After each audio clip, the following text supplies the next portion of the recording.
Hello, Candace. Not you again. Me again. Remember our last oil change? Your boyfriend said he knew a guy who knew a guy. None of those guys knew what they were doing, including you, Todd. Silence your oil change anxiety at Valvoline Instant Oil Change, where you can watch our experts change your oil right from your car. Thanks for coming in. And finish in about 15 minutes. Valvoline. Service you can see, experts you can trust. This episode of Tap and Step is presented by Cover Zero Analytics, the leaders in next-level football data. Cover Zero delivers predictive matchup previews, classification-based grading, and customized analysis to football coaches who want more than the same old breakdown of tendencies. With Cover Zero, football coaches now have a tool that can measure all aspects of their team's performance. Cover Zero is built entirely around smarter data analysis, helping thousands of coaches find winning edges that don't always appear in film study. If you're a football coach looking for an extra advantage, Cover Zero invites you to join the hundreds of premier programs that have taken their scouting intel to the next level. Ready to see how the best teams win? Start with Cover Zero Analytics. Find out more at coverzeroanalytics.com. That's coverzeroanalytics.com. Cold open.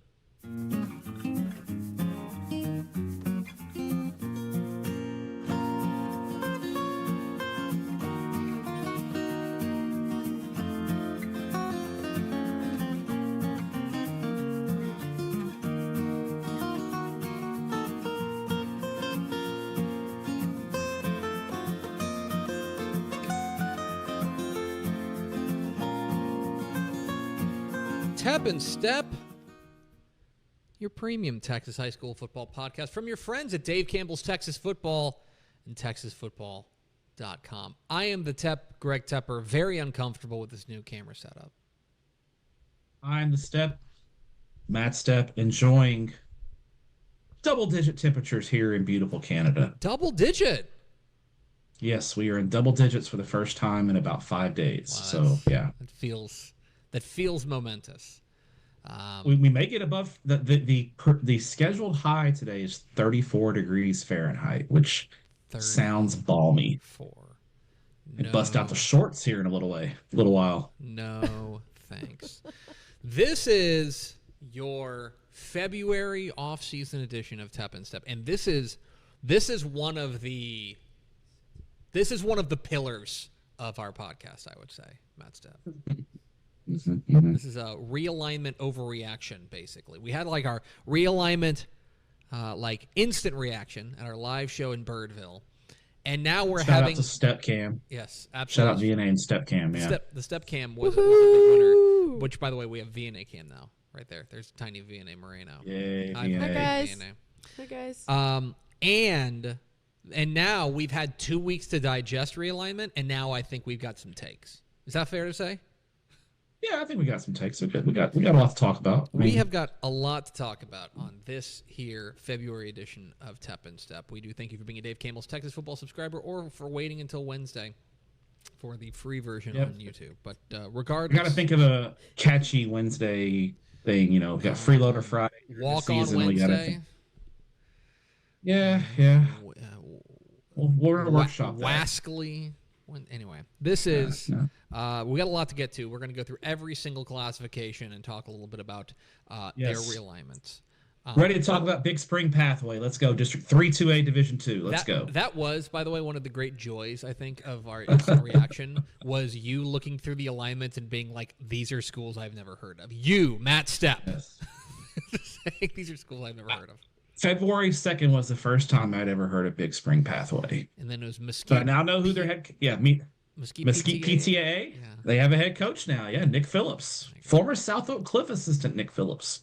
Don't know where they're going to play their games yet, but don't worry. They're working on it. We got 6 months to football. You know what I mean? We got some time. Yeah. Got some time. We have a lot to get to in this here episode of Tap and Step, but first, Matthew, we will start as we always do with your Texas high school football fun fact of the week, presented by Cover Zero Analytics. I'll put up a logo. Let me tell you, Cover Zero Analytics is your home for cutting-edge analytics. So I've been watching a lot of the Winter Olympics, and I think one of the real winners so far of the Winter Olympics has been the drones. Like, everyone figured out that you can put cameras on drones, and now they've got drones everywhere, which look cool, like the drones following the luge. All I'm here to say is that feels like an awesome innovation, and Cover Zero Analytics would have thought of that like 20 years ago. They're ahead of the game. Yeah. Like, they're the luge drones of high school analytics. I bet they could give you some analytics on like downhill skiing and stuff like that. I would absolutely love Cover Zero Analytics like sinking their teeth into like biathlon. Yeah. I need Jacob McNeil talk biathlon and see if he can break down Norway against Finland and who's got a better chance to medal. Oh, I mean, here's the thing. By the way, Good. Did you hear about the doping scandal in the Winter Olympics? No. Let me finish this read for Cover Zero Analytics before we talk about cheating. Okay. CoverZeroAnalytics.com. They will not cheat. They will not cheat. They are solid as the day is long. Go visit our friends at CoverZeroAnalytics.com. Now on to a cheating scandal that has nothing to do with the outstanding Cover Zero Analytics. Yeah, I heard this in the Dumb Zone. Shout out to the Dumb Zone. They were talking about dudes like shooting up their junk and like skiing or something, or it was something crazy. You needed, if you want a really interesting, but apparently it like makes you less or more aerodynamic. I'm just saying. Check it out. Cannot stress enough how unaffiliated with CoverZeroAnalytics.com that story is. Unaffiliated. Matt Stepp, your Texas high school football fun fact of the week. We've got new districts, right? Scattered across the state. Yep. Which district among the teams that played varsity football in 2025, which district averaged the most wins last season? So which new district had the highest average win total of the teams within it? Really good question. I gotta look the district number up here real he quick. goes. He's digging into the... I have an idea, but I want to... let's go with... Oh, it's Division 1. Oops, wrong division there. Hang on. This is live coverage of me looking up a district number. Going great. How about 15 to a Division 1? That is a very good guess, Matthew. And in fact, I believe 15 to a Division 1 is in the running. They averaged 8 wins among their teams. That is good enough for 5th place. But the leader in the clubhouse, District 13 5A Division 2, which we may be talking about a little bit later. Alamo Heights, which won 12 games. Bernie, which won 13 games. Liberty Hill, which won 9 games. New Braunfels, which won 11 games, and then San Antonio Veterans Memorial, which won 2, plus 2 new schools there with San Antonio. See, I had 13 5A Division 2. I thought about it, but I wasn't sure how the new schools were being counted and if they would bring the average down or not. So I did think about that. There it is, your Texas high school football fun fact of the week. If you're looking for the winningest average team or winningest average, you can find that in 13-5A Division 2.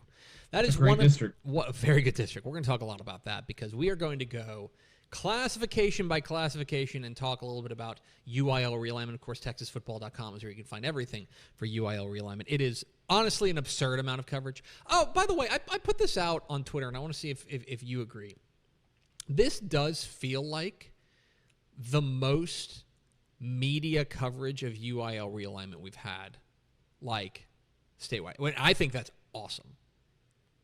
Yeah, I mean, just in the Dallas-Fort Worth area where we were at Birdville, it was, I think 3 of the major TV stations were there.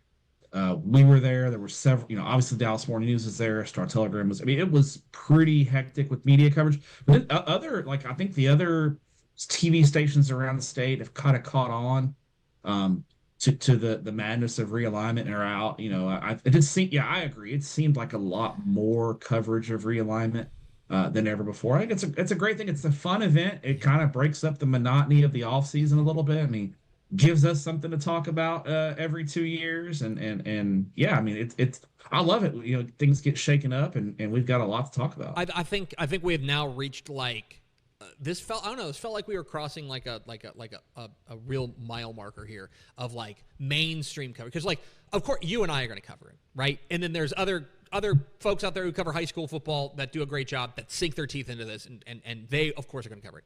This felt mainstream. Like this was on like the local news, you know? When you get the big team, you know, obviously in the smaller markets, right, where Amarillo, Corpus Christi, you know, Tyler, those types of markets are going to cover UIL realignment pretty heavily, because high school sports typically, you know, during the season is a big part, you know, especially football season. High school football is a really big part of their local coverage.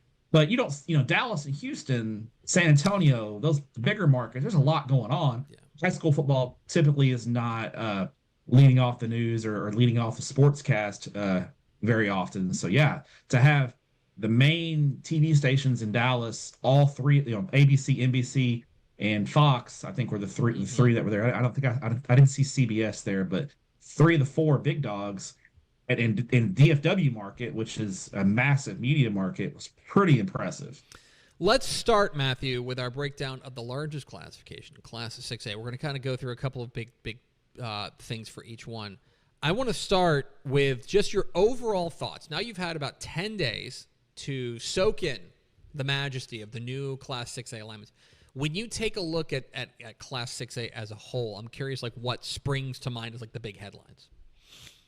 I think the 2 big headlines for me, obviously, you go into the Little Southwest Conference District 2 6A, you know, a 5-team district in Class 6A.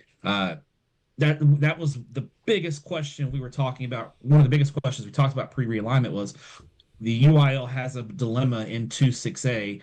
Do they shift DFW teams out there? There was rumblings of Del Rio getting shifted out there. And instead, the UIL, I think, played it safe and just went with the 5-team district.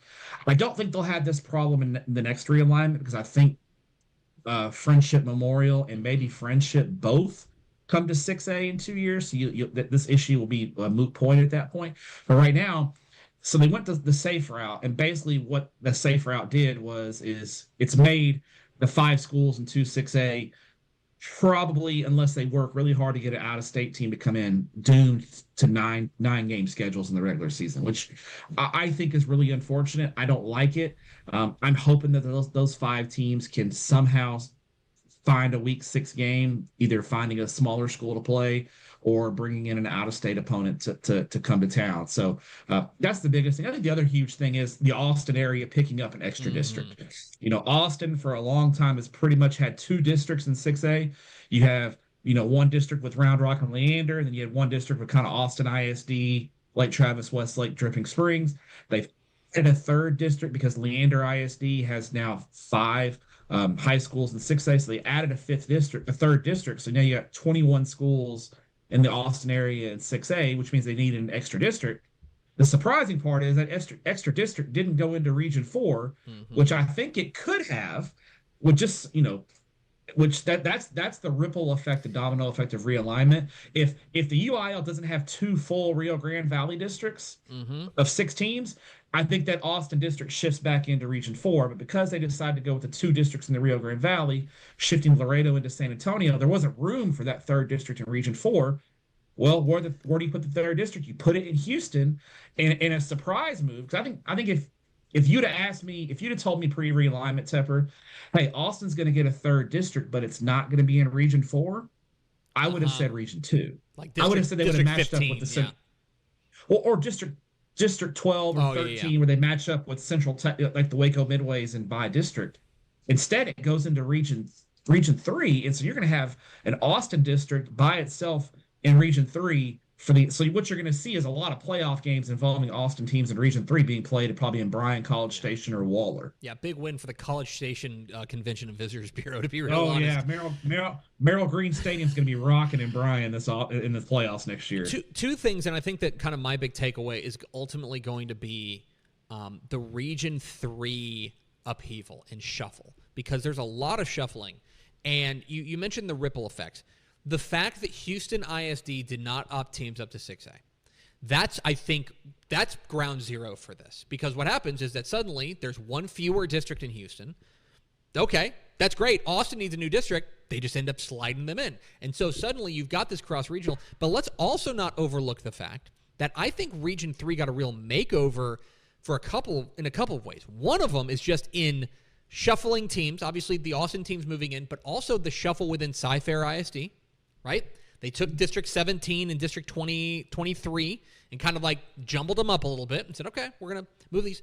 And also the district numbering, okay? Like, I think the fact, and we're going to get to our districts of doom here in a moment. Here's a spoiler alert. District 17, 6A now is the old, was it 21 or 23? I can't remember when this last alignment. I think it was 23, 6A. 23, 6A. This last realignment, it's the North Shore, Atascocita, CE King district. Now it's District 17. And, you know, you're a nerd. You're watching the show, so you understand it. But for people who may not, this, like, that changes the entire bracket structure. Like, now, you're talking about a potential matchup between a team like Atascocita and a team like Dickinson in the first round. Like, I think the shakeup is crazy. Yeah, and then the second round, you know, you look at now, District 9, you know, you could have, you know, North Shore taking on a Katy ISD team in the second round of the playoffs, depending on which teams advance. Yeah, it changes the bracket structure for sure, and I think it just makes for, you know, I like it because you get kind of, I think Region 3 now really is interesting because you've got that Austin mix inside of all these Houston teams. So the overall playoff structure will be very fascinating. Okay, I want to get to a couple of questions here, and we're going to go through for each of the classifications. Give me your overall winner. When you take a look at who won a realignment in Class 6A, who stands out? Yeah, Carter Yates did a great article on winners and losers, and so he's got his. And I tried to think of someone maybe who didn't possibly go into Carter's list just to add to the discussion. We're going to talk about a team near and dear to your heart, Greg Tepper. Let's talk about the Coppell Cowboys, a big winner, in my opinion, in realignment. First off, I think they land in a very workable district. They leave the Louisville school, so you're having to go against Louisville, Flower Mound Marcus. You got Denton Geyer in there. Really, you know, Hebron's had some big runs recently. Really, really good district. They move into District 7 with the Richardson and Plano schools, who, you know, they're solid football. I think Coppell walks into that district as a massive, massive favorite in District 7, 6A. Here's the other reason why Coppell's a big winner. The team that's knocked them out of the playoffs the last 2 years, the North Crowley Panthers, they're shifted off to Region 2. Yeah. And one of the most shocking things, in my opinion, about all of realignment, I posted it. You know, the UIL is a tough job. Yes. And I think overall they did a great job. I don't have a whole lot of issues with this realignment. I do have an issue with Crowley and North Crowley being in District 11. Just doesn't make geographic sense to me, and I don't understand it. And with just two little minor tweaks, which I talked about in my article, 5 things I would change about realignment, it makes way more geographic sense to have North Crowley and Crowley in District 3 with Aledo, and you shift the Arlington schools out. However, that didn't happen. As a result, Coppell, I think, is a huge, huge winner, along with Allen. I think Coppell and Allen are looking at this in Region 1, Division 1 next year going, we're the 2 teams to beat in the region. Okay. How sure are you that Coppell's going D1? Because they're in with the Plano schools. Yeah, the Plano schools. I think what would have to happen is you'd have to have 2 Plano schools, and the Plano schools enrollment has shrunk. So that's actually a great question, because I think Coppell is still smaller than Plano and Plano East. I'm checking now. I got this. They're 4488. Plano West and Plano East. They're smaller than Plano West and Plano East, but they are actually bigger than Plano, which is an amazing thing to say. Yes. So basically, Plano East and Plano West have to make the playoffs for Coppell to go Division 2. Possible, but I would say unlikely. So I would say unlikely. But that's an interesting point. I didn't even think about that. And yeah, Coppell could potentially go Division 2 if things break right, which last couple of realignments, they were the biggest school in their district, and it wasn't even a possibility. I'm going to give you two winners. I'm going to hit one quick because I want to get out of DFW, but I think the mid cities. I think Euless Trinity and Haltom are, LD Bell and Euless Trinity are real nice winners here. Okay, they drop into District 8. They get away from South Lake Carroll. They get away from Byron Nelson. Those kind of powers out there in kind of Tarrant County, that part of Tarrant County, and instead they get dropped in with South Grand Prairie, with the Irving schools. With all due respect to our friend Mike Roach, I think that's a really, really nice draw there for Euless Trinity and Haltom. But Euless Trinity and Bell, I should say. But I will also throw in Austin ISD. Wow. I do not know what Austin ISD did to deserve this, but to get split off away from Lake Travis and away from Westlake, and instead to go off into... Now, Dripping Springs is still, I think, the big bully in the block in District 26-6A, but for Bowie and for Austin High and for Del Valle and for Aiken, I thought this was about as good as you could hope for to spin away from those powers in that northern part of Austin. I think for Austin ISD, they've got to be turning cartwheels overall.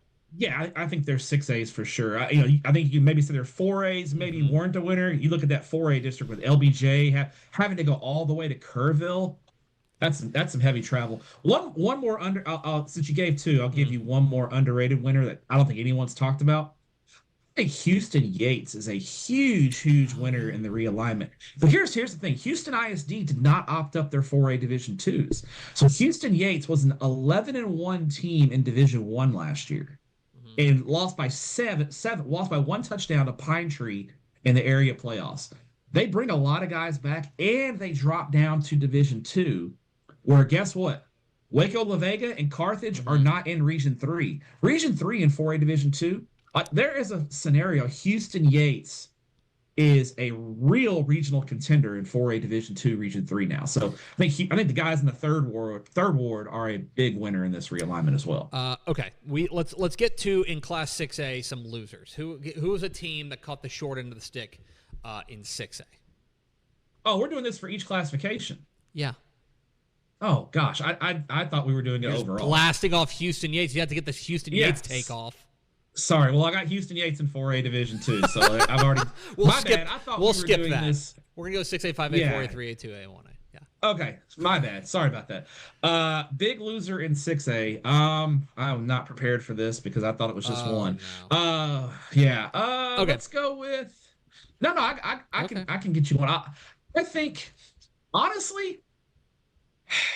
give me Garland ISD. I know it's staying real local in the Dallas-Fort Worth area, but I just don't like the fact that Garland ISD continues to opt up their schools, specifically Lakeview, Garland, Rowlett, and South Garland, because they all have 5A enrollment numbers, and because of the chicanery with Naaman Forest, I think Garland ISD, there are 4 schools that ended up in 6A with 5A numbers, big losers.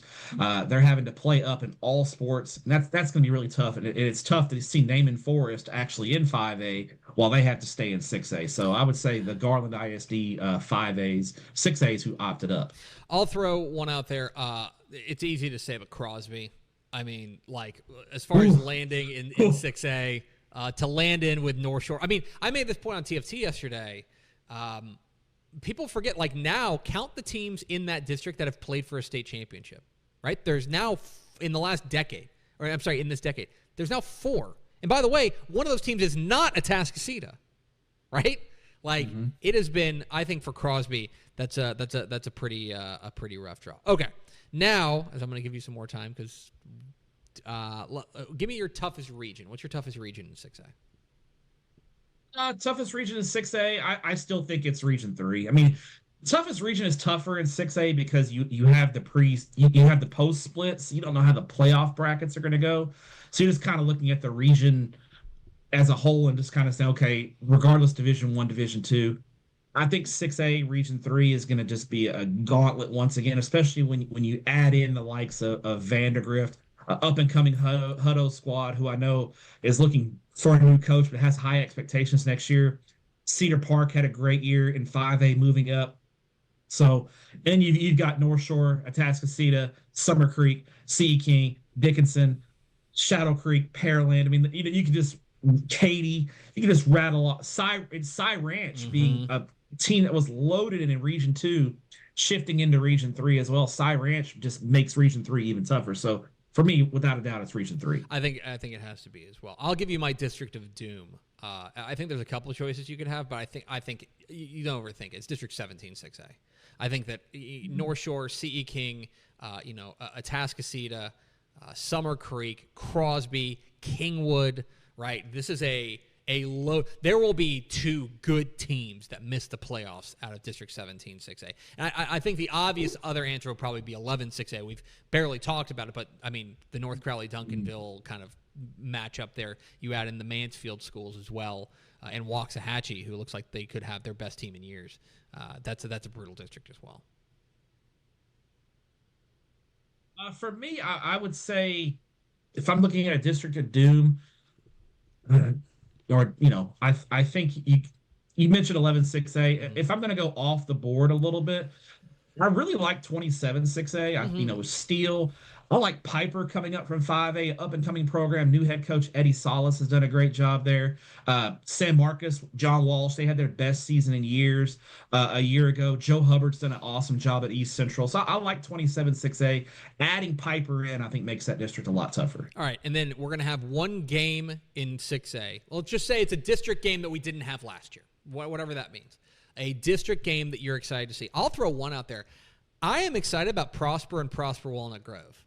Like, I feel like that has a chance to be really, really fun, like a budding rivalry there in a growing area of DFW. I'm excited about Prosper and Prosper Walnut Grove.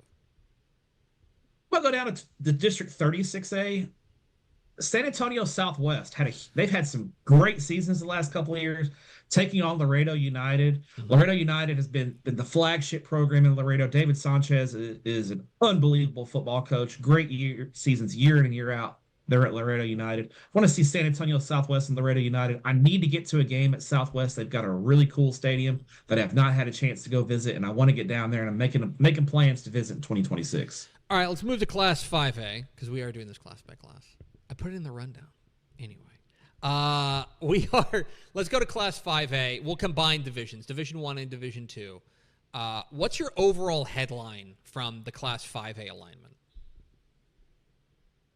I think the biggest headline for me is going to be the addition, as I thought this was going to happen, but the DFW area adds a district in Division 1. So in the last realignment, DFW only had districts 3 through 7. If you remember, District 8 was a Central Texas district, Cedar Park, Leander, those guys. So because the Leander schools, a lot of them moved up to 6A, you had this void in Region 2 with a district. DFW and not Houston gets that extra district. And so what you see now is kind of a shifting where Region 2 is now all Dallas area. You don't have that first round travel in the first round of playoffs.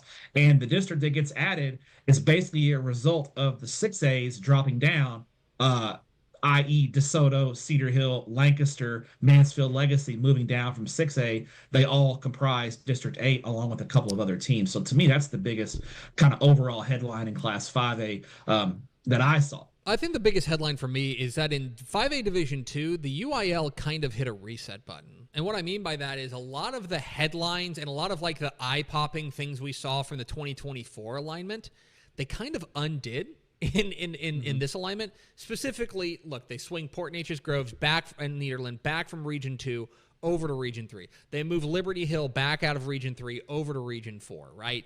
Lufkin, they send them south like they asked for. And they keep Angleton kind of where they want to be. They kind of, I think they looked at last year's 5A Division 2 alignment and said, it's, a little wacky, overall, Angleton 5A-D1, I should say. But they took some risks, I think, and did some off-the-board things in 5AD2 in 2024. I think 2026 was a lot more like, okay, like return to form, kind of undo some of those things. I think the biggest thing you mentioned in 5AD2 was really you take the biggest headline we had in the last realignment of D2 was P&G and those guys being in Region 2. they kind of, I think you said, made it right going P&G back into Region 3 and then shifting that Central Texas district into Region 2. So I agree 100% there. Give me a 5A realignment winner. D1 or D2, right? D1 or D2 across the entire classification. Okay. I would say a big winner here. Here's one. How about the Sherman Bearcats? I think Josh Ailman, huge winner here. Now, the district placement, a little curious. Sherman having to kind of go through Melissa and Frisco and McKinney to get to Denton and Northwest Tarrant County. Okay. But Sherman, not only, I think they can, obviously Denton Ryan, right? We know Denton Ryan, team to Pete in District 3, 5A Division 1, yes. I believe. Yes. But I look at the rest of that district, and I'm like, if I'm Josh Ailman, I'm like, there's no reason we can't finish second in this district. Mm-hmm. And here's the other thing. We're in Region 1. Mm-hmm. We can make some noise here. So I think the Sherman Bearcats, a huge winner in Class 5A in realignment. Yeah, I don't disagree with you at all. I think that they really kind of landed pretty well, I would say. I will say, I think Bastrop is a really nice winner in this one. Okay, they end up landing in District 12-5A Division 2, but specifically they get away from some of the teams, specifically Liberty Hill, that have been kind of been bedeviling them at times. I think that for Bastrop, overall, kind of the remnants of the old 11-5A Division 2, I think that they landed, and basically they get that replaced with Austin Lassa, who's coming back. I think that the Austin area as a whole in 582, that District 12, landed okay. I think, like all things. And the other thing to think about, Region 3, obviously you pick up B&G, but you lose Randall and Iowa Colony, who went to Division 1, and Randall beat Bastrop. I mean, that first round of the playoffs against District 11, yeah. You look at District 11 and 5AD2 now, and oh yeah, I mean, the scary teams are gone. Yeah, I mean, now they're replaced with, to be clear, they're replaced with teams like Fort Bend Crawford, who's not going to be fun to deal with. I mean, they're going to end up dealing with Victoria West, who swings over to Region 3 as well. But I don't know. I think that overall, if you're a team like Bastrop there in kind of that greater Austin area, I think you landed okay. Let's go to the opposite side. Give me a team that didn't fare very well in 5A. I'll just say, you mentioned it. I think Victoria East and Victoria West, having to go north on 59 into Houston to play. Victoria, when they're in Region 4, it's like, if we can get out of the first round of the playoffs, we can maybe play 2 or 3 deep. So we feel pretty good about our chances against teams from south of San Antonio and the Valley. Mm-hmm. Now, if you can even get into the playoffs because you're playing the Houston schools, now you're dealing with much tougher competition right off the bat in the playoffs. And if their chances of a deep playoff run, I think, are slim and none. To be honest, I think Victoria East, Victoria West, moving north in realignment, big losers in my opinion. Bro, what did Carrollton? Excuse me, I get choked up talking about Carrollton ISD. Oh, it's tough. What did they do to UIL?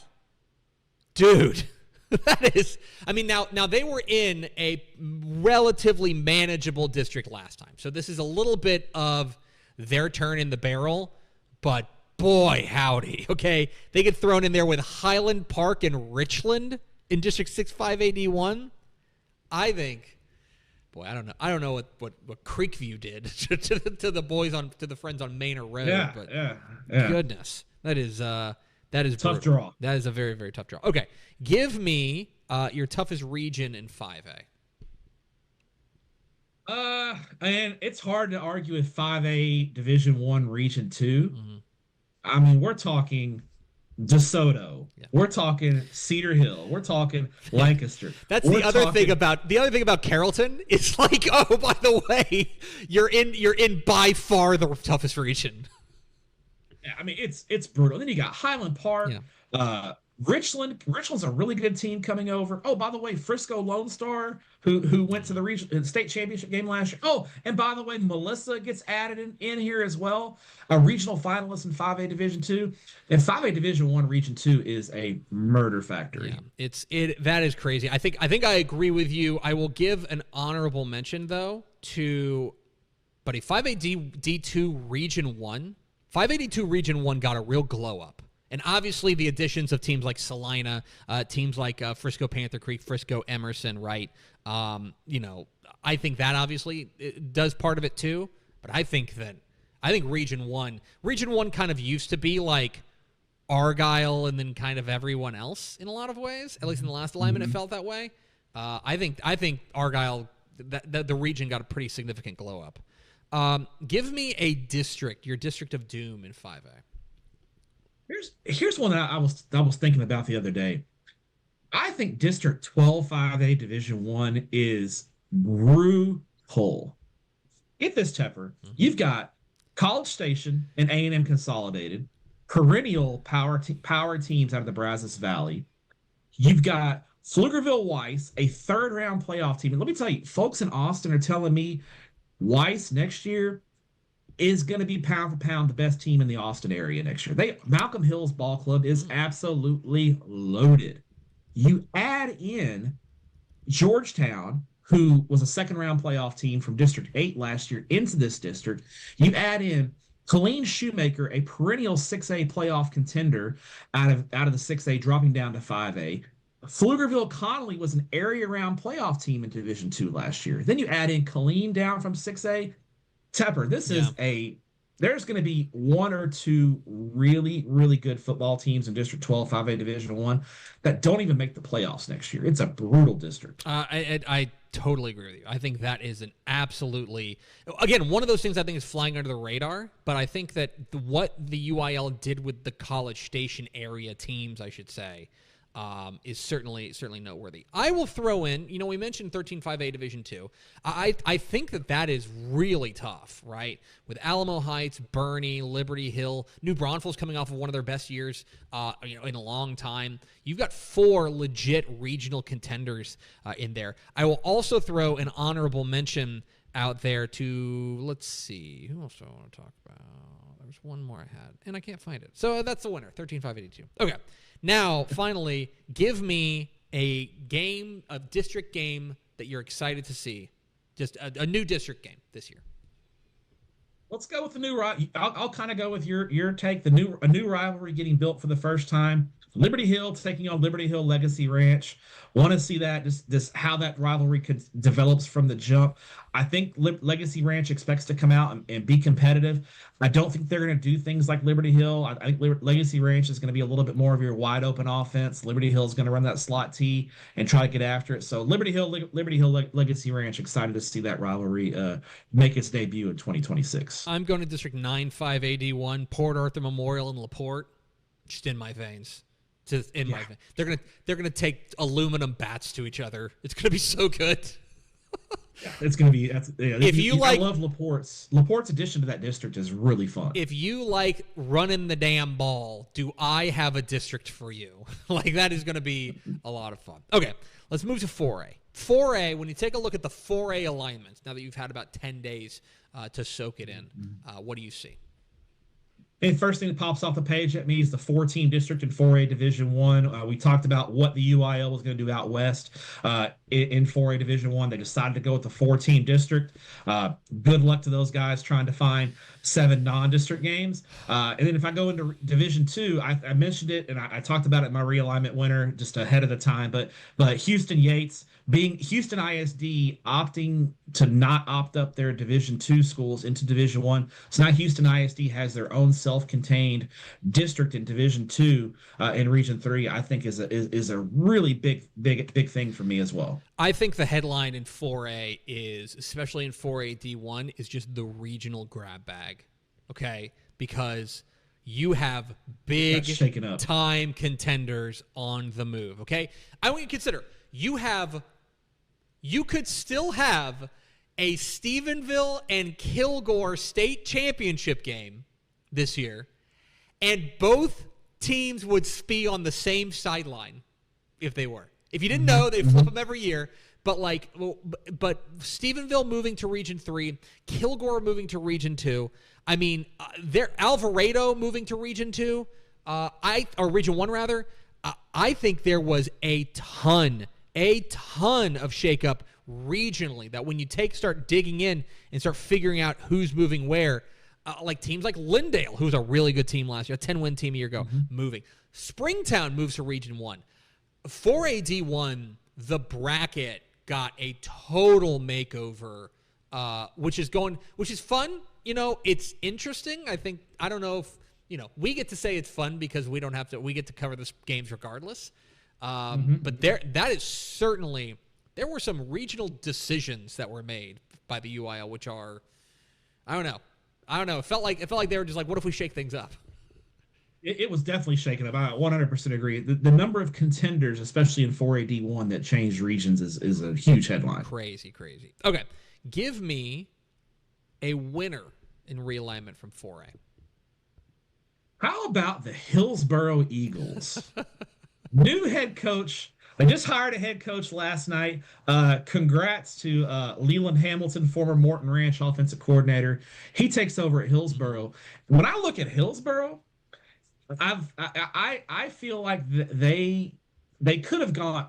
I was talking to a guy who was in the mix for that head coaching job, and about a week before realignment, and he was like, "What do you think if I get this Hillsboro job? Where do you think they're going to go?" And I was like, shrug emoji, because they could go.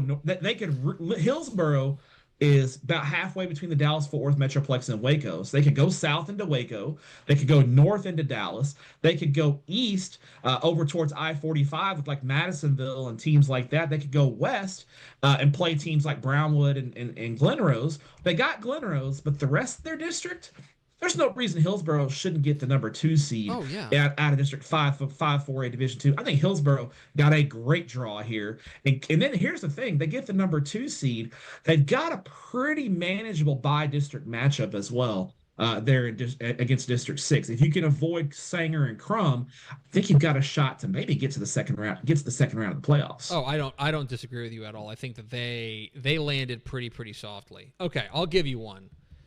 Let's talk a little bit about a state semifinalist from a year ago. They don't normally get good draws, but boy, did Lavernia come out smelling like a rose or what?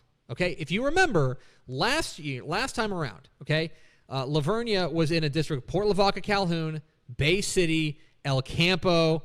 You add in Floresville, who's along for this ride as well. Well, they stay in District 15, or rather, they move to District 14, and they're in with Floresville, but they get Somerset, Uvalde, Pleasanton, like Lavernia. I think, you know, and then you zoom out into Region 4 as a whole. You know, they won it last year. They're going to enter as favorites. I think they're clear favorites in District 14 481 from where I sit, and they've beaten everyone else in this region. You know, obviously Cal Allen and Calhoun kind of lurk in District 15, but Region 4 is real manageable in my opinion. I mean, Davenport's there as well, but I don't know. I think Lavernia comes out feeling like, why can't we run this thing back? Yeah, I mean, they got it.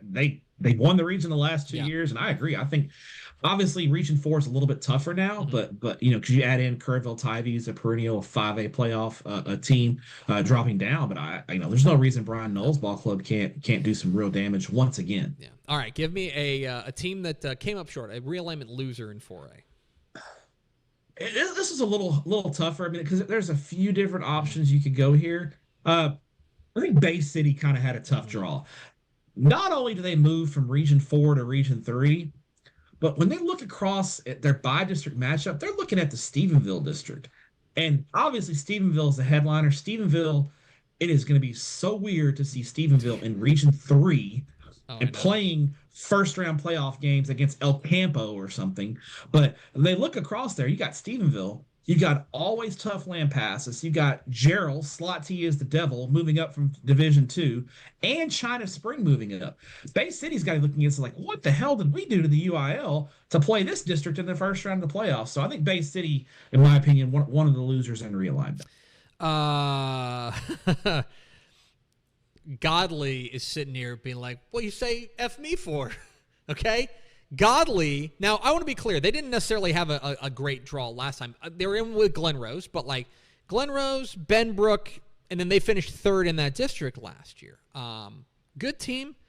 They get dropped in. They stay in region, or they move up to 4AD1, and they get dropped in to District 4 with Alvarado, regional finalist, Springtown, regional semifinalist, Decatur, regional semifinalist, and oh, by the way, Castleberry was a playoff team a year ago. Lake Dallas was better than I think their record indicated. Shout out Vina Moreno. And Aubrey. And here's the worst part for Godley. Okay, here's in my opinion, the worst part. Let's say they get in the playoffs. Let's say they win a thriller in Week 11 to grab that fourth playoff spot. Do you know who they get in the first round? Midland Greenwood, 3, right? Yeah, they get Greenwood, a team that was in a regional. That was a regional finalist last year. Yeah, I would say that if you're Godley, you're asking for travel. This is the district that I put. If you look at the UIL realignment map, this is the Pac-Man district. Yeah. That it's a It's eating Fort Worth ISD. Yeah. Godley has a district football game against Aubrey. Do you know how far it is from Godley to Aubrey? It's like 75 miles through DFW traffic. And I want to be clear. Commute. It does look weird. The issue, if you're wondering, the issue is that all the Fort Worth schools have to be all together, and so they're like, they loop it around. They loop around. I don't know what we're gonna do. Yeah. I think Godley. Woof. You probably would have rather been sent almost anywhere else. Okay. Give me your toughest region in 4A. Toughest region in 4A. Oh man, it's.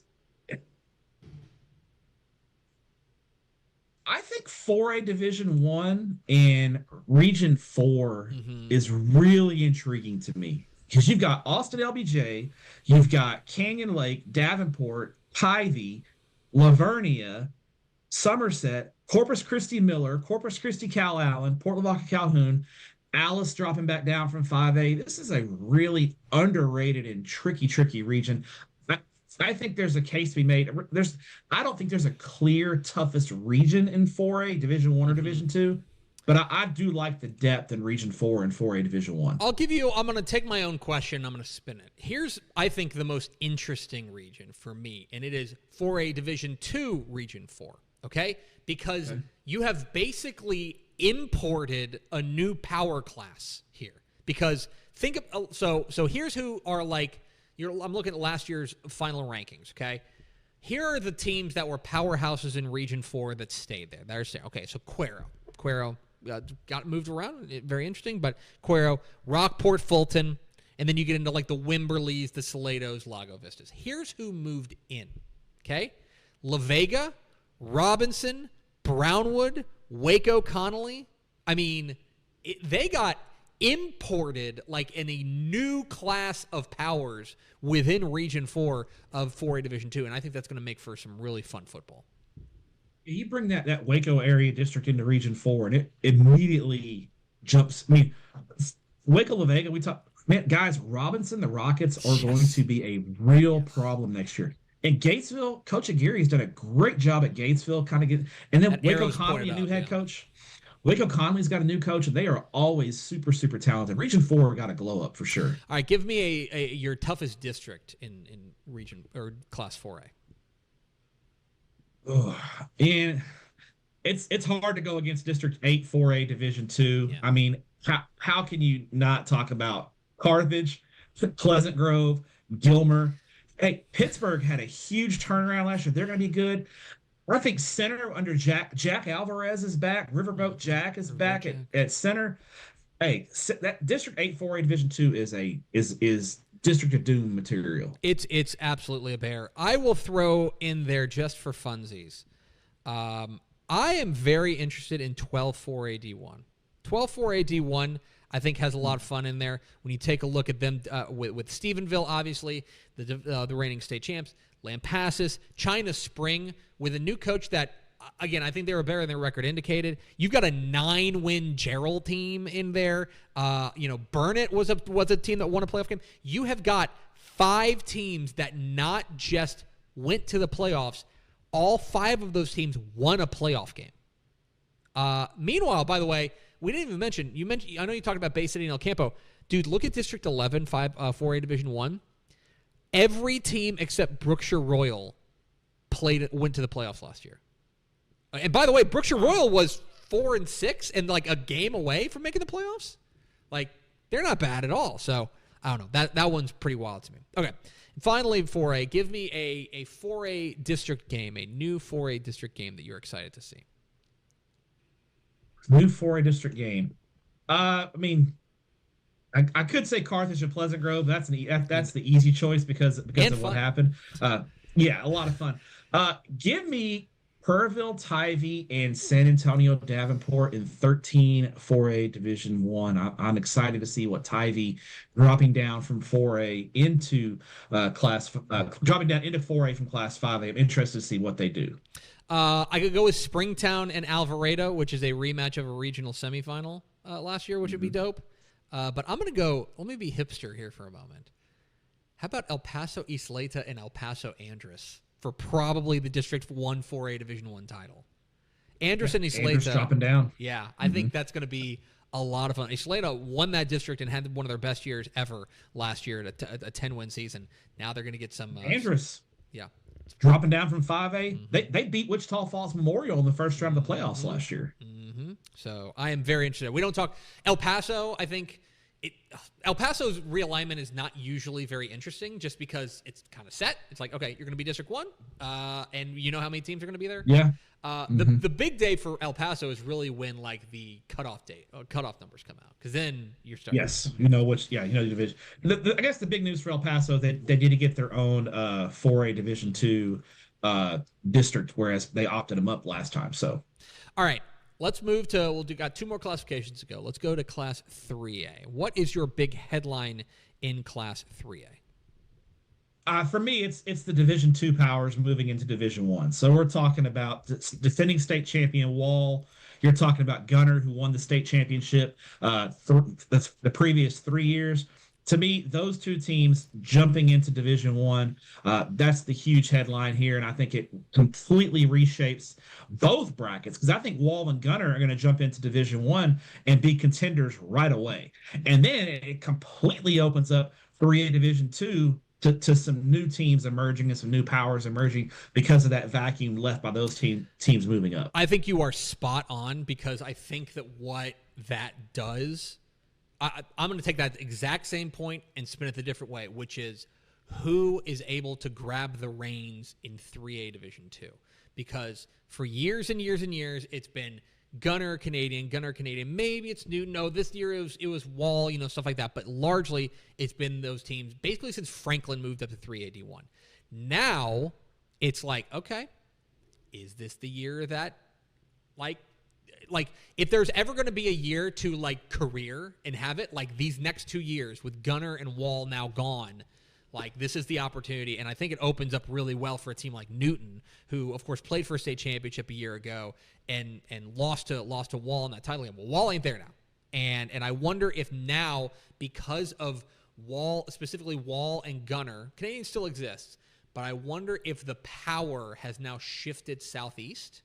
And now 3A Division 2, you're going to be paying more attention to Region 3 and Region 4 as the power nexus of 3A D2. I wonder if those classification changes, those division changes in 3A are going to have that impact of finding out of figuring out where the most talented and powerful teams are. And I wonder if that's kind of shifted a little bit.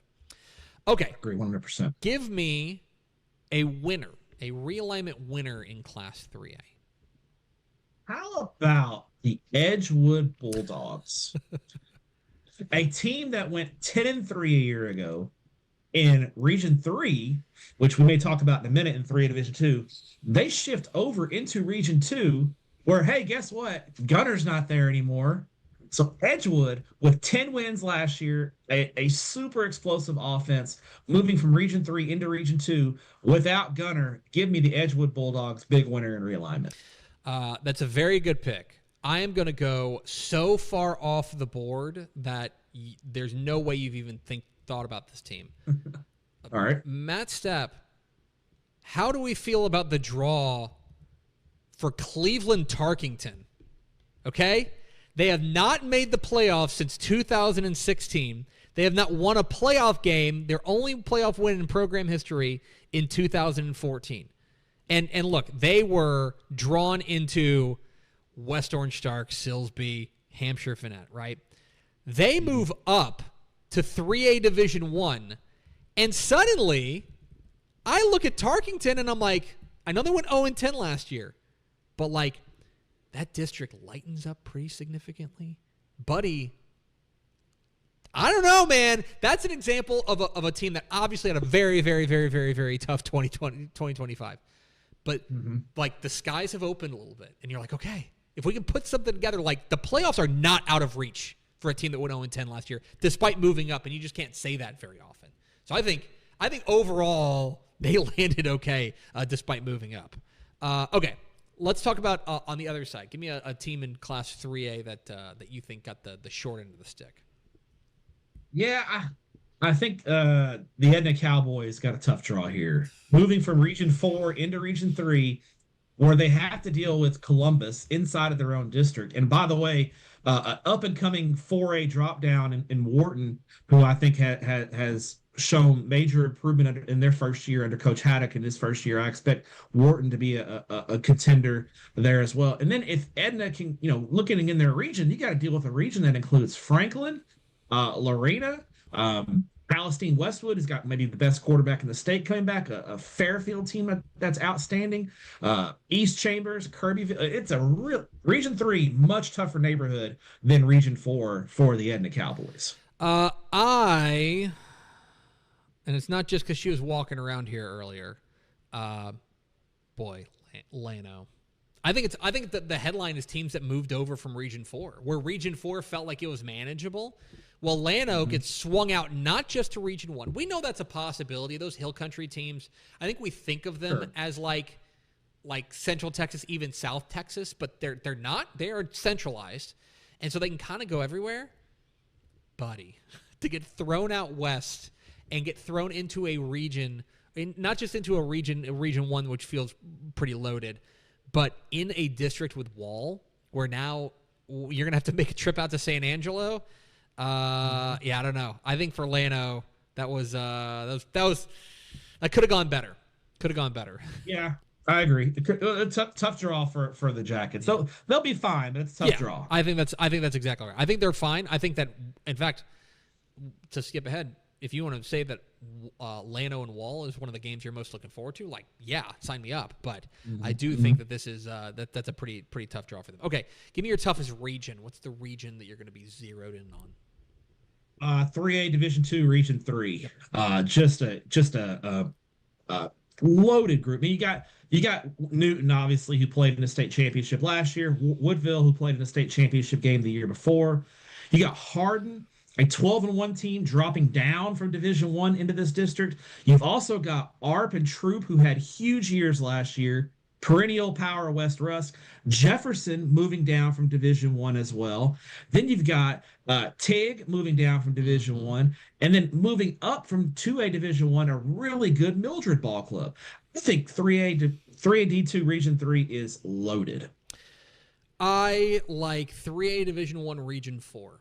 And similar to what we were talking about with 4A, where they've imported new powers. We talked about Edna moving out, Lano moving out. Those are teams that played in the regional final a year ago. Well, now they swing the state champion, Yoakum, over from Region 3 to Region 4. By the way, speaking of winners, I think Yoakum got a really nice draw. And then... Yeah, they did. But then between Yoakum and Sinton dropping down from 4A, you're adding in already powerful teams like Goliad, which was a 10-win team a year ago. Can Raymondville keep it up, right? Hondo. I think Region 4, you're going to have those two teams at the top, Yoakum and Sinton, that everybody's going to be talking about. There's a really fun undercard there that, one of those teams is going to have, the year of, a program year, and it's going to, and they're going to go up there and challenge for that top spot. I think Region 4 is going to be a lot of fun. Okay, give me a district that you have your eyes on. Oh man, this is there's some interesting districts. I've always got my eye on just East Texas District 8 3A Division 1. Not a lot of change here except you lose Jefferson, but Gladewater, a huge bounce back year last year. Excited to see what Jermaine Lewis has in store for year 2. Liberty Ilo, incredible young talent in the pipeline, should be much improved. I know you and Atlanta have a very tumultuous relationship, but I don't. Atlanta had a nice year last year. They're very young. Those three at the top of 8-3A Division 1 are going to battle it out. And then Tatum, you can never count them out for very long. White Oak's got a new head coach. Very fun district there in 8-3A Division 1. I'm not here to tell you that this is the best district, but here's a fun fact for you, okay? There are only a handful of districts in which every team made the playoffs last year. And one of them is District 4 3A Division 2. Jacksboro, City View, Henrietta, Holiday, Merkel, and Breckenridge all made the playoffs last year. I think that's going to be fun. I think that's going to be, you've got Breckenridge dropping down to 3A Division 2. I think they can challenge. I don't know. I look at that and it's hard to split a lot of those. First of all, I think, Jacksboro and Wichita Falls City View will be just good theater. But then I think that that battle for that 3rd and 4th spot is going to be a lot of fun. So I like 4-3 AD2. All right, and give me a district game that you are really excited to see. Llano and Wall, right? I mean, super excited at that. Not only because of our own personal noise talking with Ashley Pickle, but two teams that you got Llano, who's a state semifinalist a year ago, Wall, a state champion in 3D2. A matchup that we don't see very often. I'm excited to see how that matchup goes in Region 1. Two games. I'll give you two games kind of from opposite ends of the DFW Metroplex. One, Gunner and Pottsboro. That will be Gunner's toughest district test in a decade. Is that fair to say? I mean, I think so. I would agree, yeah. And then the other one, it's the Meet in the Middle Bowl, Hamilton and Comanche. Okay? Gonna meet because Comanche dropping down from 3A Division 1, Hamilton, the reigning state champs, moving up to 3A Division 2 from 281. I am interested to see how Hamilton reloads. I think Comanche missed the playoffs last year, but I think they were a hard luck team that I know they had some injuries and stuff. It didn't go their way, but I think dropping down is going to be a big factor. And I think that's right now, as I sit here, respect to Rio Vista probably, but I would say that's the district title game right now. Well, remember 2 years ago when Comanche was Division 2, they were a 3rd round play. They were like the surprise. Remember, I went to their season opener. You're like, why are you going to watch Comanche? They had a great year. They went to the 3rd round of the playoffs where they lost to Gunner. Yeah, but let's also not pretend like you went to that game because you were just like all hopped up on Comanche football. You went there because Joaquin Escobar's mom made you a homemade dinner. I mean, listen, take the wins where you can get them, Tepper. All right, last one, Matthew. Class 2A. When you take a look at the 2A alignments, the smallest 11-man classification, what do you see? What sticks out to you? I think 2A Division 1 Region 2, the reshaping of this region is a huge headliner. I mean, the power that's been at. This is probably my toughest region. I'm going to go ahead and tip my hand here. But this region went from another shrug emoji to what in the world? You got Mason. You've got Munster, state champ, moving up. You've got Cisco moving in. Hawley moving in as well.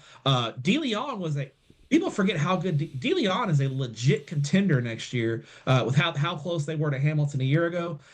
This is a loaded region and a lot of new faces that I think makes for some really fascinating playoff matchups. You took the words right out of my mouth. Axtell has got to be looking around, being like, Craig Horn's like, what the hell? What the hell just happened? Like we lived in this neighborhood and the neighborhood was going great. I like this neighborhood, and now suddenly a bunch of bullies moved in. It's crazy what happened there.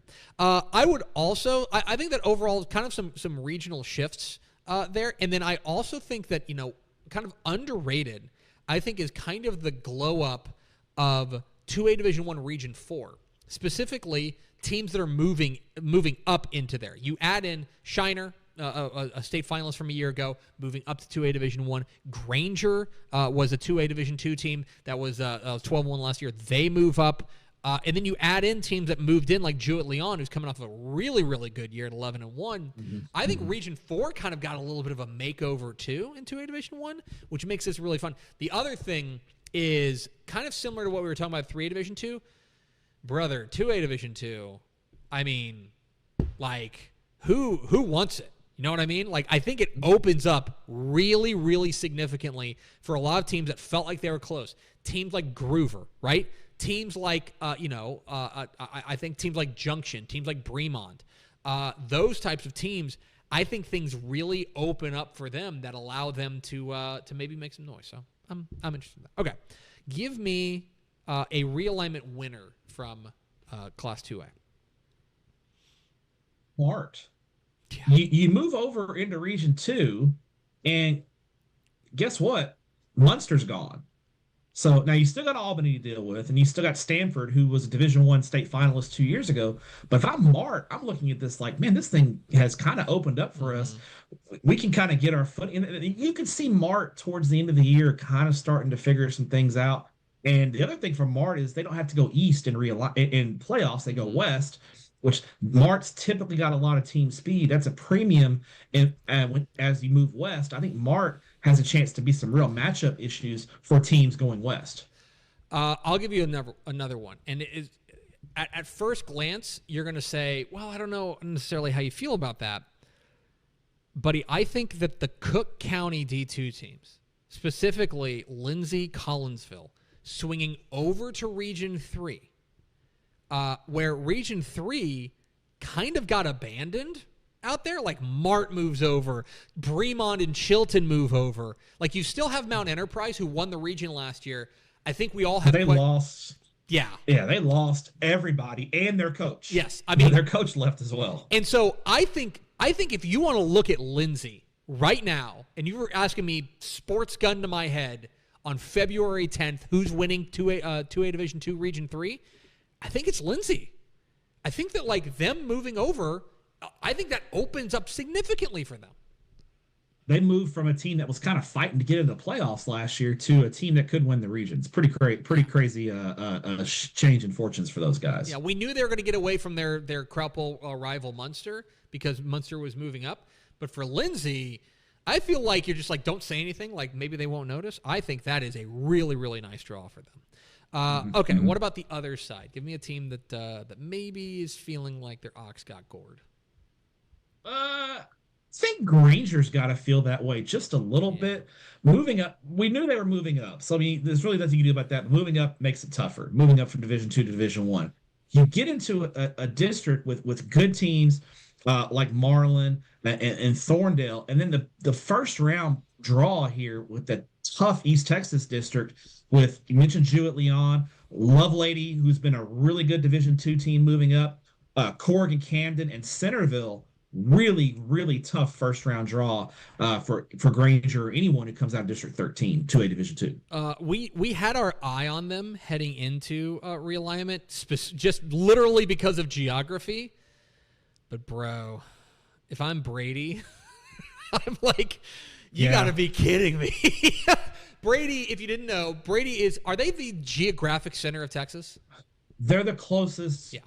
Decent-sized town to the geographic center. Yeah, Brady's about 4,000 people. It's the closest town to the geographic center of Texas. Yeah, I think the geographic center of Texas is like in a field or something like that. But they're very close to it.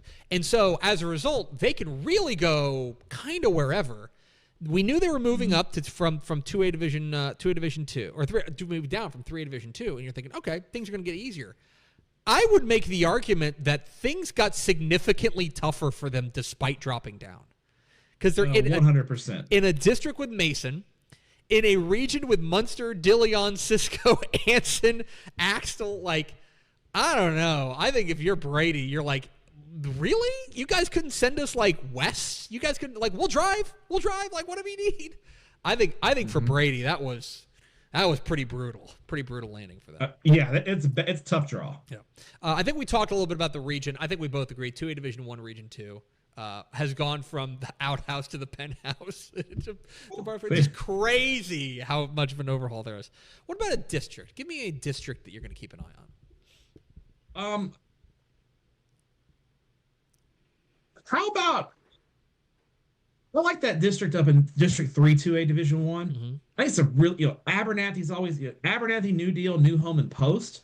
Those are 4 really, really good football teams in the South Plains area that traditionally make good playoff runs, have teams to watch. I'm really excited to see how these 4 kind of battle it out and jockey for positioning. Sundown, it's kind of a tough luck team. If you're talking losers, Sundown may also be a loser because they're in a 5-team district and they're like, it's pretty clear the difference between 4 and 5 here in this district. All right, I am going to go. I mentioned this on TFT. District 1 2A Division 2. Like, I think we knew it was going to look something like this, but when you see it and you're like, oh, okay, so you've got Groover, a state semifinalist from a year ago. You've got Stratford and Bovina. Okay, Bovina, of course, one of the real stories of the playoffs last year, ran all the way to the third round of the playoffs. Those 3, Groover, Stratford, and Bovina. You add in a state semifinalist from a year ago in Stinnett, West Texas, who is dropping down. And, yeah, I mean, I got to be honest, all due respect to Vega, maybe they can pull it all together, but, I know what the 4 playoff teams are probably. I feel like if you're – and Vegas, by the way, has had great years in the past, but they are in an absolute street fight there in 1 2A Division 2. Okay, and the last one. Give me a district game you are excited to see. This is an easy one. District 15 2A Division 1.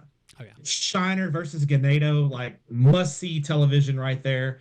I am fired up for that game. Jarvis Williams, Quincy Jones, and Shiner going against Josh Irvin's Ganado Ball Club, where their quarterback was Arriaga was a sophomore last year. He's back. They had a young team last year that took some lumps, but I think it's going to be back with a vengeance. Ganado and Shiner must-see television. I can't disagree with you there. I think that will be a lot of fun. I will throw in there Dilion and Cisco. I think is kind of low key. Maybe you forgot they weren't in the same district last year, but they're going to get after it there in that kind of rough and tumble region too. Okay, you can go on TexasFootball.com for more on Class 1A's realignment. A couple of headlines there specifically. You got crazy districts that have got, I think it was 33 teams in 1AD1 switched regions, including 3 of the 4 state semifinalists switched regions. That's crazy. Gordon and May, which was a regional final a year ago, is now a district game. No, I'm sorry, that was a state semifinal, I think, last year. Is now a district game in 10-1AD1. And then you've also got some absolutely crazy districts. They will, because of the way that West Texas dominates 6-man football, the regions are a little wonkier, which is how you get powerhouses like Richland Springs and Benjamin flipping sides of the bracket in 182. So TexasFootball.com for more on 6-man realignment. Let's go to Vianney Moreno to find out what she wrote down. Hi, Vianney Moreno, tiny Vianney Moreno. Hi, guys. Right there. We miss you, Stepp in the stew. In the stew. Yes. Right there. Just a couple ones. Y'all were very informative on this. Why do you sound so surprised? Y'all were very straightforward. Y'all were straight to the point. Yeah. We don't play about realignment. We y'all put really this is our Super Bowl. Other than doping and injecting stuff in your man parts, we're serious. I'll put the link in our Slack though. The first thing I wrote down was Cowboy Fat never dies. Oh gosh. They did. They landed really well. Coppell got an awesome draw. Yeah, that's crazy. Teppy said at one point, I put it in the rundown. I don't know why I wrote that down. I get choked up talking about. He did put it in the rundown. I get choked up talking about Carrollton ISD. I do. I just love those R.L. Turner Lions. This district runs the damn ball. Port at the Memorial. And finally, Lavernia came out smelling like a rose. He did. I thought Lavernia got a really nice draw for a team that won 2 straight regions. So, okay.